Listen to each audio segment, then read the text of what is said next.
गुरु प्यारी साध संगत जी, नमस्कार जी। आप सब कैसे हो? आशा करती हूँ बाबा जी के श्री चरणों में अरदास करती हूँ कि मालिक की कृपा से आप सब बहुत खुश होंगे, मौज बहार में होंगे और अवश्य ही भजन सिमरन में होंगे।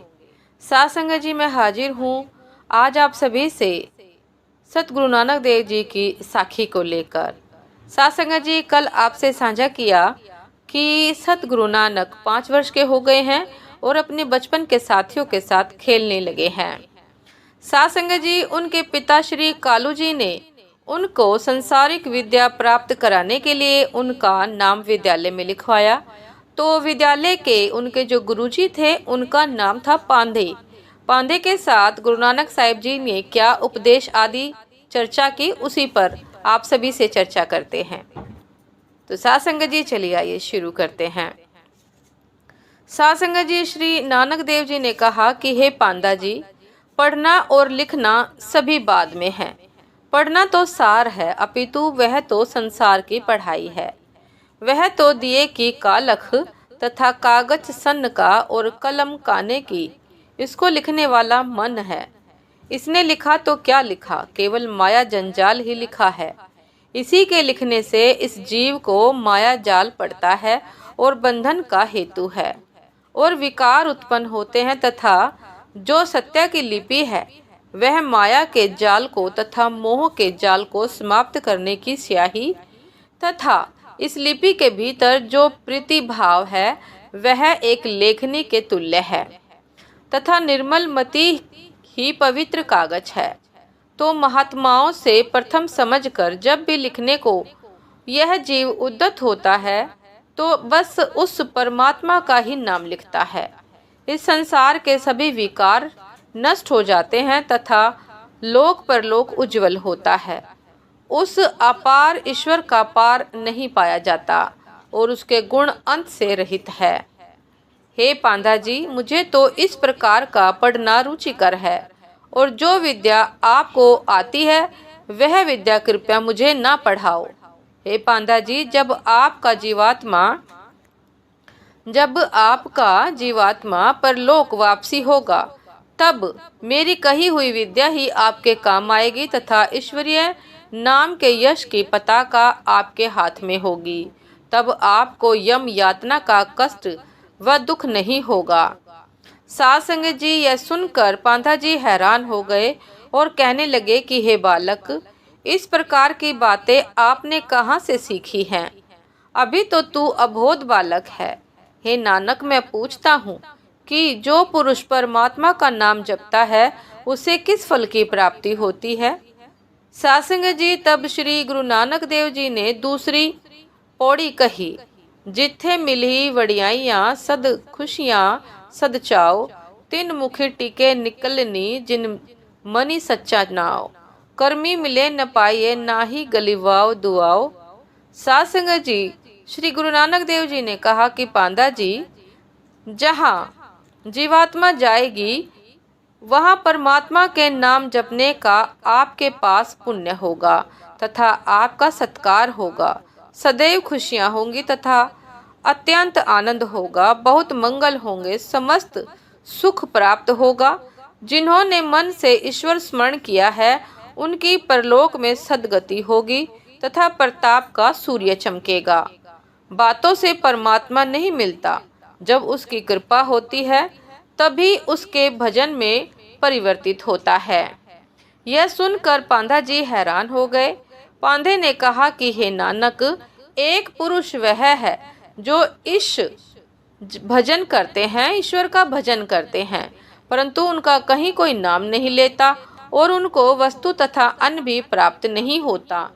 एक वे हैं जो समस्त आयु ईश्वर से विमुख रहते हैं, परंतु वे सारी आयु राज्य करते हैं, सारी आयु मौज में मनाते हैं। वे ईश्वर से डरते भी नहीं, उनका क्या बनेगा? तब बालक नानक ने तीसरी पौड़ी इस प्रकार कही कि एक आवही एक जाही, उही रखियाओ नाय सलार, एक उपाय मंगते झुकना बड़े दरबार। आगे गैया जानिए विणु नाये ये कार। नानक जी ने कहा कि पांदा जी, एक आते हैं और कहे जाते हैं, एक महाराजा है और एक भीख मांगते हैं। जो यहाँ सुख भोगते हैं, ईश्वर स्मरण नहीं करते, उनका परलोक में यह हाल होगा, उनको दंड मिलेगा। जिस प्रकार चक्की अन्न के दानों को पीस देती है तथा तेली तेली तेली को दंड देता है, जैसे मथनी मंथन को दंड देती है, जिस प्रकार धोबी कपड़ा धोता है, पांधा जी उसी प्रकार उन पुरुषों को दंड मिलेगा जो परमेश्वर से विमुख है और जो यहाँ ईश्वर स्मरण करते हैं परंतु भीख से गुजारा करते हैं, उनको परलोक में बहुत ही बड़ाई और सुख प्राप्त होगा। धर्मराज उनका सत्कार करेगा। यह सुनकर पांधा जी हैरान हो गए और कहा कि हे नानक, तू तो महान भक्तों जैसी वार्ता करता है। अभी तो तुम बालक हो, अभी माता पिता तथा कुटुंब से सुख प्राप्त करो। अभी तो तुमने गृहस्थ आश्रम का आनंद भोग करना है। अभी अभी तू ऐसी बातें मत कर। यह सुनकर श्री गुरु नानक देव जी ने नीचे लिखी हुई पंक्ति का उच्चारण किया। उन्होंने कहा कि मैं तेरे डरु अगला, खपी खपी छिज दे है, नाव जिना सुल्तान खान होंदे ठिड्डे खे, नानक उठी चलिया सभी कूड़े टुड्डे ने हैं। नानक जी ने कहा कि मुझे इस साहिब का इतना डर है कि मेरी बुद्धि भयभीत हो रही है तथा शरीर कांप रहा है। मेरा जीव धरधरा रहा है, थरथरा रहा है। जो यहाँ बादशाह चक्रवर्ती कहलाते हैं, वह मरने के पश्चात मिट्टी में मिल जाते हैं। जिनकी आज्ञा को संसार मानता है, जिनके भय से धरती भयभीत रहा करती थी, वह सब संसार से चल दिए और मरकर मिट्टी में मिल गए। हे पांदा जी, मैं असत्य स्नेह किसके साथ करूं? जब हम सब ने शरीर त्याग करना है और यह शरीर मिट्टी में मिल जाएगा, इसलिए संसार के साथ जो मिथ्या प्रेम है उसे क्या करना है? उस परमात्मा का स्मरण ही उत्तम है जो सबको उत्पन्न करता है, पालन करता है तथा फिर संहार करने वाला है। उसी परमात्मा से प्रेम करना उचित है। यह वाणी के अर्थ सुनाकर नानक देव जी अपने घर को चल दिए। साध संगत जी घर आकर अन्न पाया तथा प्रेम पूर्वक विश्राम किया। प्रातःकाल माता जी ने नानक जी को मीठी स्वर से जगाया। नित्य कर्म करके नानक देव जी उस दिन पाठशाला न जाकर घर में ही कागज कलम दवात लेकर एक चौकी पर बैठे, जिस प्रकार कोई पंडित कथा करने के लिए व्यास गद्दी पर शोभायमान होता है। साध संगत जी, जब कोई बालक इतना मित्र इन्हें बुलाने के लिए आता है, जब भी कोई बालक इनका मित्र इन्हें बुलाने के लिए आए तो कहे कि मैं पुस्तक पढ़ रहा हूँ। एक दिन आपके माता पिता ने आपसे पूछा कि तुम आजकल कौन सी पुस्तक पढ़ा करते हो? जो पढ़ते हो यह हमें भी सुनाओ। उत्तर दिया कि हे पिताजी, मैं सप्त श्लोकी गीता पढ़ा करता हूँ। ओ मित्यक अक्षर ब्रह्म व्याकरण मां मन स्मरण या प्रयति तया जा देहि सत्यति परमा गतिम। साध संगत जी, इस प्रकार सत्य श्लोकी श्रीमद् भगवत गीता का जब नानक देव जी महाराज ने सरल और शुद्ध कंठ पाठ सुनाया, तब माता पिता अत्यंत प्रसन्न हुए। माता पिता ने कहा कि बेटा, यह संस्कृत में होने से हमें इसका ज्ञान नहीं होता, इसका अर्थ बताओ। साध संगत जी, यह सुनकर नानक देव जी ने इस प्रकार अर्थ कहा कि श्री कृष्ण भगवान अपने मित्र अर्जुन को कहते हैं कि हे अर्जुन, जो वेदों के भीतर ओंकार शब्द है उसे प्रणव भी कहा जाता है। वह जो परम पुरुष है उस ओंकार को पुरुषोत्तम भी कहा जाता है। यही वाणी रूप होकर ब्रह्म रूप होकर प्रवेश करता है। उसी वाणी के बल से संसार की रचना की तथा संसार को वेद का ज्ञान दिया। उसी की भक्ति और भजन पवित्र है। मैं परमेश्वर हूँ जो मेरा ध्यान करता है। यह सब जब देह का त्याग करेगा तो वह मेरे ही धाम को प्राप्त होगा। मैं सदैव एक रस हूँ तथा सूक्ष्म से भी सूक्ष्म हूँ। मैं निश्चित रूप से समस्त संसार का स्वामी हूँ। मेरा स्वरूप तथा मेरा भय सबके सिर पर सवार है। कोटि सूर्य के सदृश मेरा प्रकाश है। यह प्रकाश रात्रि काल में दूसरे भूमि मंडल को प्रकाशित करने चला जाता है। मेरा प्रकाश युगांतर में एक रस रहता है, क्योंकि मेरे प्रकाश को अंधेरा स्पर्श नहीं कर सकता। हे अर्जुन, जो मेरे भक्त हैं वह मेरी कथा तथा मेरा ही कीर्तन अन्यन्य प्रेम से सदैव करते हैं तथा संसार को सुनाकर पवित्र करते हैं। जो प्रीति से स्मरण करते हैं, जो प्रीति से सुनते हैं, मैं उनकी सदैव रक्षा करता हूँ। हे अर्जुन, जो मेरा हृदय से भक्त है तथा मुझे सच्चिदानंद जानकर तथा सभी कामनाएं त्याग कर मेरा स्मरण करते हैं, उनकी रक्षा हर एक दिशा से करता हूँ। हे प्यारे पिताजी, जब भी श्री कृष्ण ने इस प्रकार अर्जुन को कहा, तब अर्जुन का भ्रम मोह तत्काल दूर हो गया। सासंग जी, इस प्रकार श्री गुरु नानक देव जी ने अपने माता पिताजी को गीता अर्थों के सहित सुनाई तो माता पिता अत्यंत प्रसन्न हुए। पहले तो माया की निवृत्ति हुई थी, परंतु फिर माया ने भ्रम में डाल दिया। सासंग जी, दूसरे दिन गुरु नानक देव जी को साथ लेकर श्री कालू जी पांडा जी के पास पाठशाला में गए।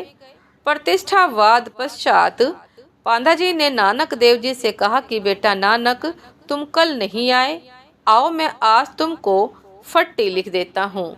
उत्तर में श्री गुरु नानक देव जी ने निम्नलिखित शब्द उच्चारण किए कि सस्से सोई सृष्टि जिन साजी सबना साहिब एक भैया सेवत रहे चित जिन का लागा आया तिन्हा सफलु भैया मन कहे भूले मूड मना जब लेखा देवे बीरा तब पढ़िया रहाओ। सासंग जी, तब गुरु नानक देव जी ने कहा कि जिसने सृष्टि की रचना की है यही करता है, सबका स्वामी एक ही है, तो उस एक की भक्ति करते हैं उसका आना सफल होता है। उसको त्याग जो विद्या पढ़ते हैं वह यमलोक में हिसाब देंगे तथा यह भूला हुआ मन समय को गवा रहा है। यदि प्रभु भक्ति हृदय में हो तब यह जीव यम धाम नहीं जाता। सासंग जी, गुरु नानक देव जी ने फरमाया कि एवड़ी जो है वह उस अमर परमात्मा की महान शक्ति है। वह सबको देने वाला है, सत्य रूप है। जो इन अक्षरों में उसका स्मरण करता है वह यमराज के ऋणी नहीं होते। उड़े उपमा ताकि कीजे जाका अंत न पाइया सेवा कराही से फलु पाही जिन सच कमाइया। नानक देव महाराज जी कहते हैं कि हे पंडित जी, उड़ा अक्षर ओंकार का ही रूप है। इसकी उत्पन्न ही हुई है सृष्टि का अंत नहीं देखा गया है। इसकी उत्पन्न की हुई सृष्टि का अंत नहीं देखा जाता। उड़ा कहता है कि उसकी उपमा करो जिन प्राणियों ने गुरु आज्ञा से प्रभु भक्ति की है, तिनको ज्ञान की प्राप्ति हुई है। सत्य मन से नाम लेने वाले सदैव प्रसन्न रहते हैं। साथ संगत जी, ये थी आज की एक बहुत ही खूबसूरत चर्चा कि गुरु नानक साहिब ने किस प्रकार अपने ही समय के स्कूल के अपने गुरुजी को उपदेश दिया। साथ संगत जी, आगे उन्होंने किस प्रकार की चर्चा की, आपसे कल मुलाकात होती है और उसमें चर्चा करते हैं। साथ संगत जी, आप सबको सतगुरु नानक देव जी के उपदेश कैसे लगे कृपया कमेंट करके जरूर बताइएगा। साथ संगत जी, लाइक शेयर करना ना भूलिएगा, सब्सक्राइब अवश्य कर लीजिएगा ताकि चैनल पर मिलने वाली सभी शब्द साखियों की अपडेट आप सभी को समय पर मिलती रहे। साथ संगत जी, आप हमें इंस्टाग्राम पर भी फॉलो कर सकते हैं। इंस्टाग्राम का लिंक डिस्क्रिप्शन बॉक्स में दिया गया है। साथ संगत जी, अभी आज्ञा दीजिए और दासी से सतगुरु नानक देव की चर्चा करते हुए कुछ भी गलती हो गई हो तो क्षमा कीजिएगा। साथ संगत जी, आपसे आगे की चर्चा के लिए कल मुलाकात होती है। तब तक के लिए नमस्कार जी। सदा खुश रहिए, मुस्कुराते रहिए, भजन सिमरन करते रहिए। नमस्कार जी।